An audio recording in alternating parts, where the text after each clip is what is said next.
excitement. Lots of excitement. Wouldn't be good to see some low scores. I like to see the course record challenged by some of the players, especially some of the visiting players. We've got some overseas guys. We've been told that they're going to come down. They've told us already back in March that they're going to come down. Looking forward to seeing them confirm that they are coming down. We actually have some nice amateurs, good amateurs that are hunting out for world ranking points. And so they've expressed a keen interest in the event. Pro-wise, we're looking at having some repeat pros come down. We're looking forward to having all of our local pros play, or as many as possible. And of course, we're looking to see just who's going to be an off-the-cuff, last-minute entry.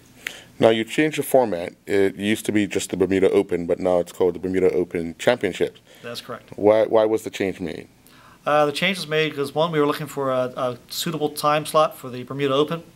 Our historical time spot over there in October has been taken up, but we're also looking at just trying to make the tournament easier for a lot of our local players as well. So instead of trying to take a lot of time off during the year, try and make it easier for them for participation. They only have to take 2 days off, and they can play in the seniors, they can play in the stroke play, they can play in the Open.